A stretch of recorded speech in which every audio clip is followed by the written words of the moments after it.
Ma mission TV, le miroir du monde. Biso ton problème à Félix c'était les problèmes anini muto azani na Simon Mokongo na ye ou c'est masqué na kata Félix wana. C'est ça notre souci. Biso tant que peuple congolais to ko fanda boité. Nous devons chercher les changements parce que changement de muto za faire na kata mboka. Biso peuple congolais to ko za na cercle na bangote. Tozoli l'idée de sorte que les changements ko na kata mboka. Vérité des îles ndé muto za arme na biso phare. Que tous les adversaires, mais tous les possèdent tout intérêt du peuple congolais.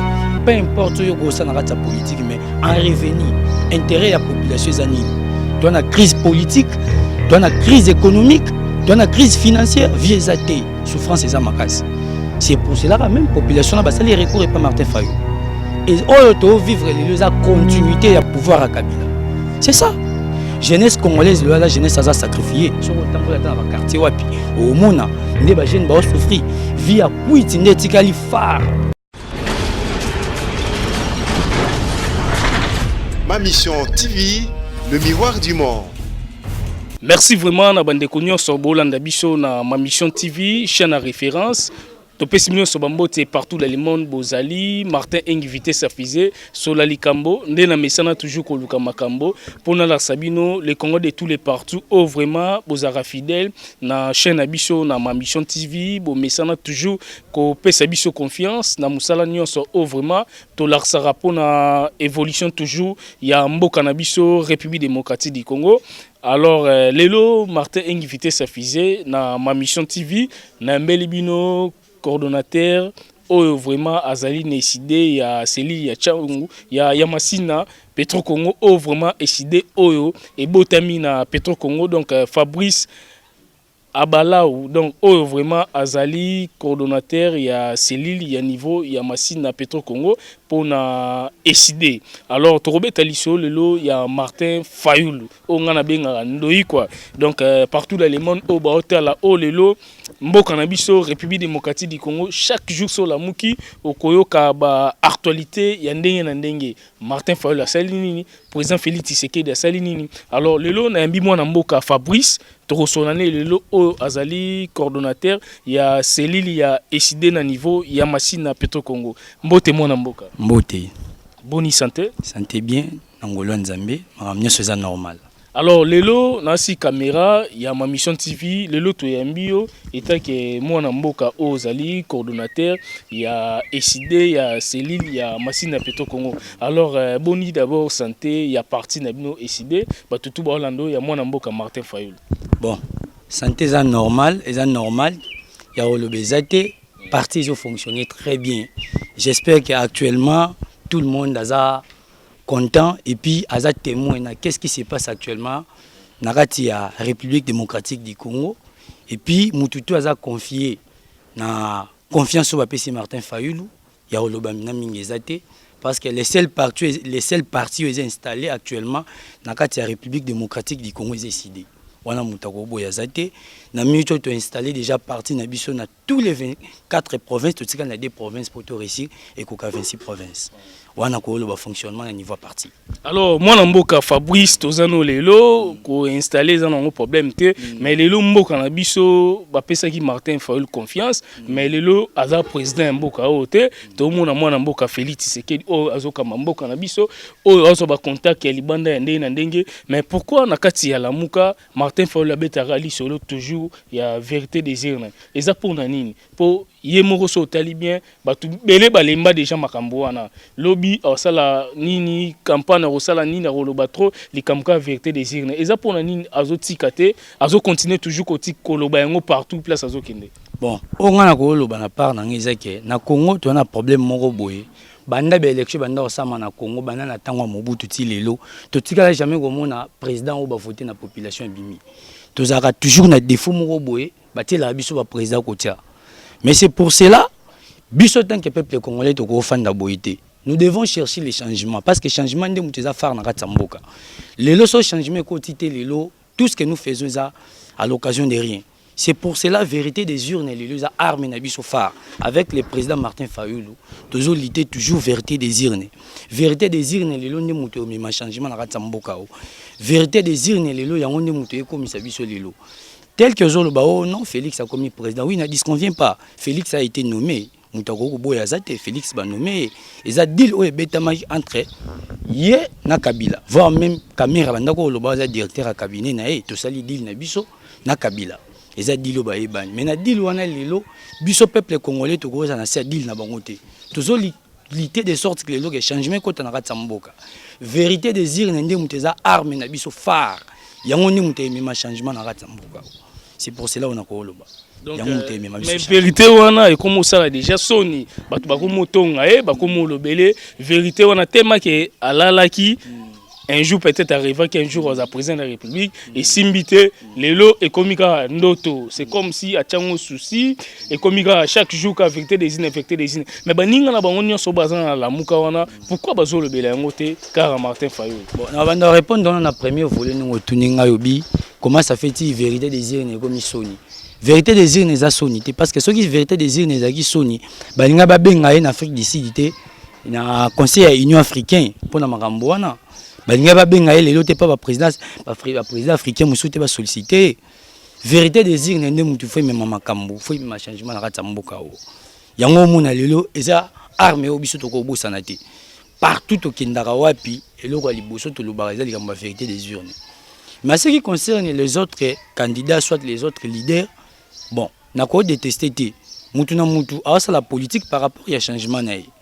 Tu as posé les lotés que tu as adversaire, mais tu as posé les lotés intérêt à peuple congolais. Peu importe ce que ça n'a pas politique, mais en revenu, intérêt à la population zanini. Parce que les populations ont intérêt, tout le monde a les populations ont souffert. Les Congo commis plus que au Kabila tika liboso.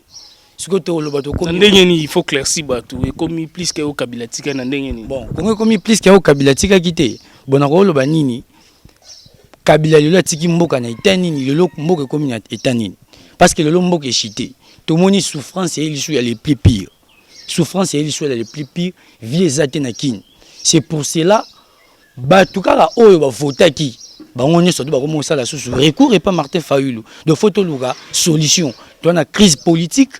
Dans la crise économique, dans la crise financière, vieux athées, souffrance et zamakasi. C'est pour cela que la même population n'a pas les recours et pas Martin Fayulu. Yende Moutaza leader na minutio. Na minutio peuple congolais surtout derrière ce monsieur. Mais déjà Katani, histoire, il faut tout changer déjà l'isolo. Déjà Katana na coup. L'élite zaranini, l'élite zapoto apporter victoire à l'égard de la population. Parce que victoire n'est pas si nantin. Tu as l'histoire de changement côté na Congo. Tu as réellement que le peuple congolais s'est retrouvé. Tu as na étapo. Ouais, c'est là tu as que oui l'histoire ici. Mais au moment où tu as na même stade, tu as changement côté nantin. 5 ans où soit disant 5 ans confié et pas Tshisekedi, ils ont 5 ans de souffrance. Ils ont 5 ans de souffrance. C'est pour cela que le peuple congolais continue toujours comme même demeurer toujours na même cas. Ils ont le droit à jouer aux ans lelo. Soit 5 ans. Tu auras quel âge? Et ils ont battu na Congo lelo, c'est un Congolais à Botami na Congo, à Tangi, primaire na secondaire, y compris l'université, à Salité. Mais les messieurs là, à au moins 40 ans, à au moins 50 ans. Quand est-ce qu'il va retrouver la vie? Au moins des difficultés aux ans na Congo. Tous les seuls pays où dans le monde qui ont un problème de vie sociale. Les seuls pays dans le monde qui ont un problème de vie sociale, c'est le Congo. Mais tandis que les autres pays ont de la vie sociale. Ils ont vie viezate. Mais il y a côté il faut hotel là et à salika ba moi il y a na ba 100 jours tout le monde les a 5 chantiers le qu'on peut ba 100 jours tout le monde a fait misala ezo salama baso des moutons ezo salama déjà collier ba tout déjà à lobi kalaté à obongusa mboka na biso to pc confiance et puis gratuité tout le monde déjà malé mais habité était que au moins na mboka oyo au coli na mboka oyo botemi na mboka oyo okopesa okolo bani pona yango est-ce que bozara toujours na confiance te ya président de la République Félix Tshisekedi oyo azali président RDC na ba contact ko zozwa et puis ba tozo voyager capé azozwa ba contact bon na sepelo na question li so tuninga likambo 100 jours j'espère que biso na so na kinto zaki à 100 jours apporter ni 100 jours et apporter nini à l'égard de la population. Faut tout là en termes de revenus, bosali nini et puis eloko wana ememeli biso nini. D'ailleurs non na timing autoza déjà au sous-attaque comme déjà plus ou moins à la fin de l'année, une année déjà, une année na epesi biso nini. Narata 100 jours soi-disant des sons des moutons. Sont des moutons le salinine. Yango wana lelo embouteillage za Kinshasa mobimba. Na Kinshasa lelo po ozwa transport soki osala musala il faut au moins 4 heures. Bat ba la mukaba 4 heures, ba 3 heures pour ozwa transport. Mais lelo soko la muki na 6 heures, obimi 6 heures pour comme na centre ville, ou comme centre ville na 10 heures, 11 heures. Voyez un peu des problèmes comment c'est passé dans la société.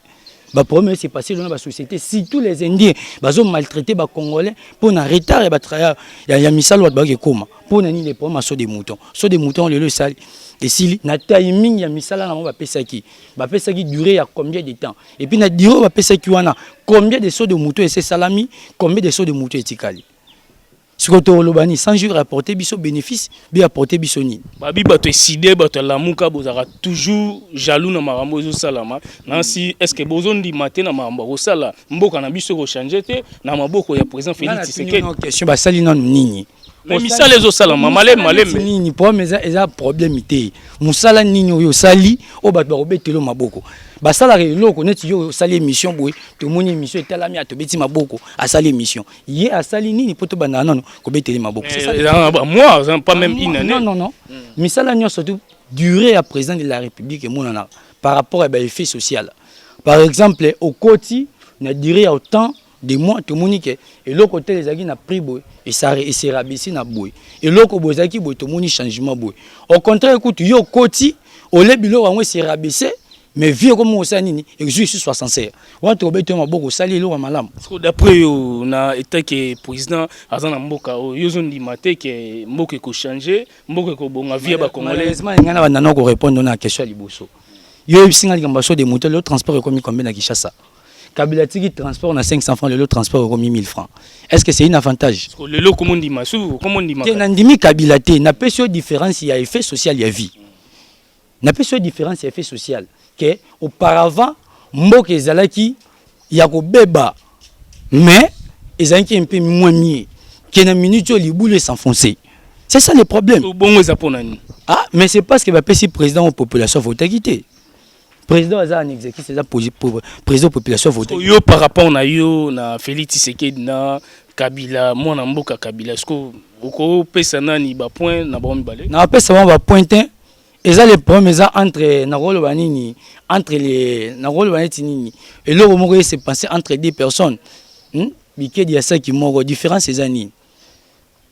Bien nous sommes dans ça qui mort et auto vivre les deux continuité à pouvoir à Kabila.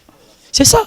Et ça continuité à pouvoir à Kabila. Tu peux ça n'a avantage, tu peux ça n'a des avantages. Bango mi balé et c'est logo va préparer qui yango to subir les lots. Mais le ni là ça qui a zo quitter na élection ça comme pour bato IDPS bazo komisa toujours président bato nyonso ba komisa président Félix Tshisekedi auto mona ana mboka na biso et lo nini ezo la ça qui a zo quitter à sala ki ti lelo bino bato décider bokomara likamba vecteur désir et lo ni là ça qui a zo quitter pour mboka pe et kende mabe. Bon biso nyonso tozana témoin na kati ya Congo awa nde toza awa toyebi qui a été élu moto azwaka o azara réellement élu c'est Martin Fayulu Madidi yeyo au moni avec 62% presse internationale et confirmant nani Union africaine aza témoin nani Senko église catholique aza témoin biso moko population toza témoin voire même na ba centre to monanaki bango mutu na bango utako publier bango a publier bango résultat en grosso modo détail exact ba PV et monanité boye la biso ba preuve sika nini bo mona réellement que Félix azwaki pour biso moto za ba témoin parce que ti lelo to betali solo wana o mona te que c'est comme si bo tcha souci bo rata ba cop ti lelo bo betali solo tandis que mboka to que une année 2 ans mandat pe président Félix c'est aussi là est-ce que beaucoup créé si j'ai moroté zara vecteur des signes to rata copté parce que kuna to kende kuna yaki deal te bango ndet basala deal bango ndet basala deal na Kabila bango basala deal biso sala deal te notre souci année que zanini to mima lelo changement na ratsa mboka au moni lelo ba souffrir lelo c'est la jeunesse avenir à payer lelo la jeunesse congolaise la jeunesse a sacrifié sur le tambola dans ba quartier wapi au mona nde ba jeune ba souffrir via kuiti nde tikali phare na ratsa ville à Kinshasa au mona partout pour mona ba jeune. Mais le second que jeunesse on a le bazar plonger le narate distraction. Revenir na bango nini le baza le plonger narate pays parce que le monde jeune moko boye akomi déjà na 32 ans 35 ans atika ni muta kwiti muta ndengwa du point de vue santé boy aza son énergie physique était au ko travailler dans ta société. Le 2 au mona boy coefficient intellectuel ya mutu et c'est diminuer yebisanga pays à perdre à bénéficier na vie ya mutu wana. Au mona jeunesse lui a sacrifié. C'est pour cela biso ba jeune tozo bundande pour changement ko tanaka tsamboka. Le loso changement ko tes intérêt ya batunyo surtout. Intérêt ya nga ya yo.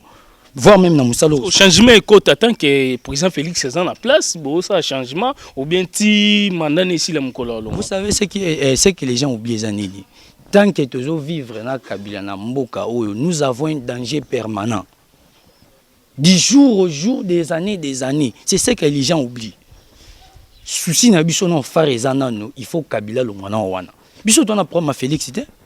Les problèmes zanini muto azani na Simon Mukongo na ye ou c'est masqué na kata Félix wana. C'est ça notre souci. Fayulu aboyaka ko négocier na Kabila. Ndo moni lelo et memi lelo ba problème musu na kata mboka. Mais biso le problème biso to za posa nini ke lelo tellement Félix a négocié na Kabila ndo moni et bendele biso souci boy. Tu yaki na posa lelo ke to négocier na Kabila te ndenge Fayulu aboyaki ko négocier na Kabila fari Félix aboya ko négocier na ye. To bimisa à la grande porte. C'est ça, Otoboyaki. Il y a négocié le loté si Mboke komi. Oebi que dans une année, Mboke ko koma nini. Toza lelo. Déclin le la vie sociale et le chité makasi dans une année. Mboke koma à niveau ni. Alors, mon amboka Fabrice Tozano a lelo, ozali coordonnateur ya Cellil, ya Massine à Petro Congo, ya Abattoir, non Abattoir, ya Eside. Massine à Petro Congo. Randem na diriger Petro Congo mon man. Mon amboka Martin Fayul m'a dit donc on a bien appelé Ndoi. Alors lelo tout le monde appelle président Félix a travaillé na ba tu peux me travailler te. Koloba mo travailler wana te. Kotolo bani. Koloba mo travailler te parce que yé moko ba tuni question jour avec ça la avec ça la inauguration à lycée Mokengeli. Bah tuni est-ce que l'école primaire est gratuite? Je ne sais pas. Est-ce que on a d'autres travail? Mon moment il a publié à niveau ba parents surtout qui neni école primaire est gratuit. Obi que les autres ben pas problème. Les autres ben pas problème le marambouana. Il y a combien des écoles qu'il a prévues? Na entendu la République mon va prévoir combien? Et puis en termes de coefficient, il y a nombre de bana. Nous avons combien des élèves? On va scolariser. Mais tout qui a le bien on peut pas discours n'était dans le beli yango aza président ko saté c'est que azoko sama mais total la sigoyo azo sa musala malé total la sigoyo revenir nango sur les épaules sur la réalité de la vie sociale maintenant par rapport à ko publier maintenant et là on a ramené nini à l'égard de la population parce que les gens continuent à poser des problèmes bientôt là on a biso ba grève et zo banda les so ba grève et bandi lelo et risquer zanine tu risques de subir genre il y a événement au Salama en 1991 tout le monde a grève année blanche tu risques tout le monde année blanche na kati mboka oyo OK le année blanche le sur salami et un avantage ya biso population tout na désavantage ya biso population parce que bango nde bazana bana mo bazotanga ate ça publier lo kana za moté amabe abi ke ko simba te masali lo wana aza faux esprit hein wana na lo banani moto a publié ka bi anoyo école primaire est gratuit yende muta moté amabe parce que yebi kanga na posa a komi na posa ça année blanche na kati mboka o. Alors Fabrice ce qui totali bien mboka na biso eko bonga na combien de temps pendant combien de temps ba nini d'après ko loba année moko mboka na biso pe eko changer makampe bongami est-ce que na 5 ans ou bien après 5 ans nde au monde la révolution malé po toujours président Sika boba ki lelo Joseph Azalate ba nommer biso président Sika ba nommer président Sika toujours président Sika te président Wazaki Elise ayeyo Martin Fayulu yende mutazaki ba nommer biso ne président Sika alors président Sika azali na mboka na biso 5 ans ou bien après président nommé ya Sika président wa Sika ba voter ki yeyo avec 70% à Martin Fayulu nous surtout yebi ba nommer de président Sika yo wana mboka eko changer na combien na ko changer ya mboka et dépendre nanu ke biso nanu comprendre population no faut telema parce que makambo ni surtout ça malelo bosser parce que ba comprendre l'esprit ya population bali ko aveugler population bazo zo ba biloko mo ya tinate kuiti nde batikeli biso phare biso to na poser li bumu mais bazo chaque jour des années soko ke na limiter au moins ba compagnie ya whisky bazo ko multiplier ba sorte ça ba whisky bazo solder ba whisky au moins na bralima bra Congo bazo multiplier ba sorte ya ba bière pour anini ba faire endormir esprit ya peuple congolais mais tandis que biso population de to souffrir peuple ne mutaza souffrance ana souffrance. Alors merci vraiment to wana to ki ndenge olobi je crois que 5 ans au ndenge batu pe IDPS ba olo bamboka échanger mboka échanger te tozaka na même condition toza na même condition 5 ans to koma pe na 2023 tozaka na même condition et puis toza na pause avant nos 5 ans ici là nous devons chercher les changements parce que le ceux qui tozo il a 5 ans ici là c'est que to baksa sous 5 ans sous ya souffrance to gondi ma peut-être 5 ans les kato photo bundaka toujours pour changement. Alors mon mboka to beta peli solo lelo batu ba olo ba pona 15 millions ouais izobetama partout mbongo bwesaki bwe na nina tuna par rapport ya ba idée na bino etake na HD pour na partie ya mwana mboka Martin Fayulu tango yokaki message wana obi yokaki makambo ne panzani likambo ya 15 millions na d'après bino esali bino ndenge nini est-ce que bo jongo vraiment ya solo bien ezanango balukutandeka congolais a message koko c'est là-bas bon chose aki lokuta inspecteur en finance qui n'a pas mené enquête ba stopper pour nani eloko yo salité ba yeba bino photo mené enquête yo boyango pour nani ba suspendre inspecteur en a mené enquête n'est pourquoi c'est ça le preuve ba preuve yango wana ba preuve ni to luka c'est pour cela qu'on a répondre tellement ils a des deal na mo ba salaki ba mo benga ki ngo cop ba salaki yango wana et comme que oya juillet donc Congo comme nango gâteau mututu azo kata oya ya lingi. Voyez un peu ce que vous voulez dans la mboka o ya bilo moza normal o ya uti bo ye azu parti na l'essentiel que o ngindi sa famille na yo o ngindi sa libota na yo o bali esili o monta la vie na o lobby. Est-ce que mboka o to ko raisonner un jour pe le lobo tout le monde na le lobo mboka musundingi koti na ni sko ba raisonner yango mais biso population mais population déjà tambola 3 sala ba marche ba massa c'est betama a raisonner on tim koloni na bi problème les nini population na to loba wana ezake population il faut tout téléma il faut tout prendre en conscience ba tieli biso no président o biso to tchakité parce que lelo na ndimité lo Martin Fayulu ko kai kondima makambo wana lelo mbongo o ba tie eza mbongo ya mboka faut c'est ça la musala moko boy un individu au détourné 15 millions. Vous pensez peut-être à 15 millions on a détourné ata ba aide ba ke singa lelo na étranger wana soit disant ba aide ba ke singa et ça va pesi bango et ramener nini parce que ceux qui 15 millions ba ndio détourné ba pesi bien 50 millions ndebo ça na oni 50 millions na payer continue ba poche ba c'est tout o les importer ça non que il faut tout bundana pour un changement na mboka ezati tala ebele ya bandeko nyo surtout bazaki à l'époque ba kufi to raisonner ba Russie l'autre raisonner ba massacre ba tout ba kufa wana bato wana nyonso tona baza bango sacrifice c'est que liti bato nyonso basala wana et ramène ngo lo remonter na kati ya population lelo compter en zéro Kabila continuer na pouvoir deal na bango na Félix mboka na changement te mboka eza na changement te ya to lobi ke eloko moko échanger ezate il faut to luka changement. Alors, et leur mot échangé, il faut le changement. Alors, message nous repère ça pour te sous émission, ba diaspora, ba combattant tout bas partout dans le monde pour ngana aussi il faut tous abonner ko na mboka na biso pour mboka ekeliboso. Tolinga na biso total la paix ba tout. Biso congolais tu as divisé tin. Congolais tu as divisé tin. Soki muto e biso ke lelo ba congolais baza divisé à cocho. Nous les Congolais tous à soudé ba diaspora ba ça témoin. Ba qu'est-ce qui se passe dans la Europe? Neni ba yoka na ndeni ba se mobilisera, neni ba se cotisera entre eux. So zara ke en des ara awa, biso to zara ba en. Mais kuna pe en ngezala. Mais le lot monde en ndeti ba te belé lelo ba lingi par exemple Félix Tshisekedi to monde ngo ba te belé ba zo commenter ba te belé ba. Na poto kuna ba yambie combien de personnes? Tout le monde ba yambie combien de personnes? Ba zaki belé. Ba tongo combien de personnes? À qui n'a pas combien de personnes? Bon, bio aux journalistes, bientôt là, ceux qui j'ai dit, mercredi, j'ai dit, Martin Fayulu m'a dit, du président élu, à de Rome, après Rome, à Roya France, Allemagne, Belgique, yo au monde, mobilisation en Europe, comme ça, yo hôtel là, na Félix Tshisekedi, na Martin Fayulu, qui a été élu et qui est plus populaire. Comme ça, vous êtes journaliste au ça, commentaire. Alors, merci vraiment, na bande ko tubo hôtel Abisso partout dans le monde. Na ma mission TV, on a linga qui op s'appelle numéro de téléphone na yo plus 243 na bateau tout bateau ndeko na biso tout ya diaspora partout dans le monde. O ba hôtel aussi ko po ba benga o ba yeba pe ba makamusu ba détail misusu po ezala bien ndeko Fabrice. Bon, numéro de téléphone na ngai ngana coordonnateur ya machine à Petro Congo. Ngane mutu nazo mobiliser Petro Congo moma tous les jeunes faut bazala et bazala éveillé.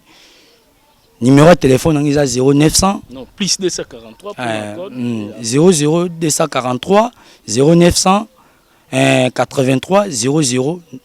Non, bah tu me sous et m'bouiller mon numéro de téléphone. Soit tu es de plus 243 ou bien 0243 le nom du sous 0 pour au continuer très bien. Donc plus 243 au continuer ce que au long du 0 à liboso voilà. Bandela ngoyo moko pour tout ba benga yo Fabrice. Plus 243 983 00 94.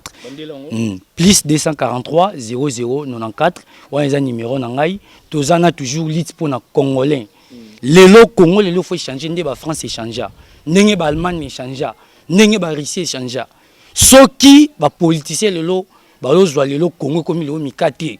En tout cas, tu promettre que bango calamité ba risquer ba mona révolution congolaise parce que tozo indépendance mais révolution est salamate. Cette fois-ci ba mona ce révolution congolaise et bouger voir même en Afrique. Parce que congolais cette fois-ci toza déterminé. Faut changer mais en mboka. Alors merci vraiment, merci. Bandela sous numéro de téléphone ba tout ba benga. Plus 900 non plus 243 plus 243 plus 243 s'il vous plaît. En tout cas, nous sommes tellement émotionnés. Quand nous avons plus 243 983 0094. Tous les jeunes congolais ou tout les mieux na sima leader moko Martin Fayulu. Faut to mema changement. To ko mema lelo changement pe changement oya. Ndenge ba pays musu échanger. Ndé tout monde ba mboka musu échanger. Ndenge pe Congo ko changer. En tout cas, on a promettre yo to ko beta lisolo. 10 ans na mboko ko sama isute kabila lelo to ko limoter to ko boaka ye ya ko kende. Congo lelo to ko changer, mboko ko changer. Alors on a promesse, nazo promettre ba congolais surtout mboko ko changer. Alors merci vraiment na bande konyo so ba hôtel Abisso partout dans le monde. Pablo Sita l'économiste et technocrate na niveau ya Londres voilà. Merci na président Chikito Mushashino na niveau ya Paris. Merci na Bing Shing na niveau ya Londres, Meme Sifa na Canada, Junior Langue na niveau ya States. Merci na bande kotu ba hôtel Abisso partout dans le monde. Ba Moro Bombito na niveau ya France et puis ba tout ba hôtel Abisso surtout ba diaspora, toi bande ko belé ba na niveau Afrique du Sud, ba trésor abedi oh vraiment biso toyebi na niveau ya Soudaf batuto balanda Abisso partout dans le monde. Merci na Fabrice, merci na bande koto ba hôtel Abisso po ba benga moi trop oh vraiment balanda ma mission TV Olivier Fukumoko. Donc les pétroliers quoi, Olivier Fukumoko, les pétroliers, Jeanne Morobwe, eux vraiment balobi maramba carburant italien. Makambo wana nyonso toka ba Sep Congo banini italien. Merci na Gloire Diakese, babi image toujours. Merci na Arnaud Kwamba, merci na Claudia Matona. Merci lissus na Irish. Donc Irish Ngoma, merci na Jivette. Ah, Jivetine. Ah, bah, comment on dit Jivette? Ah, Jivetine. Lundula. Donc, merci na Tatiana Luzwangu. Merci na Proji Luzwangu. Merci vraiment na Batuto Bateli Fabrice. Otolandi ye Azali Bongo coordonnateur, il y a Massina Petro Congo, il y a Céline, il y a Eside, il y a mon amboka Martin Faul, Nasir Boki Maramutu à lobby pour na changement au Balingi et ça likama vérité des urnes au Batbaole là. Est-ce que et aussi la terre ou bien aux alara vérité des urnes étant que mon amboka président Félix Tshisekedi aza namboka. Merci na ma mission TV, chaîne à référence na batutu bolanda biso, bo benga na si rapesi numéro na e wa uti ko pesa, bo comprendre kanda émission ndenge zaki bongo numéro na ngwana bo benga e bo tune pe ba question msu ezala bien ya biso ngwana numéro ya WhatsApp et puis Facebook eza Martin Engi numéro ya WhatsApp ya ngwana toza toujours na ma mission TV tozo continuer toujours ko stala ba image soki mwana mboka Martin Faul ake na poto ndake to roza ba image tout to la sabino ndenge arokita na ba pays wana o esali. Alors merci vraiment na batutu bolanda biso ma mission TV chaîne à référence. Ma mission TV, le miroir du monde.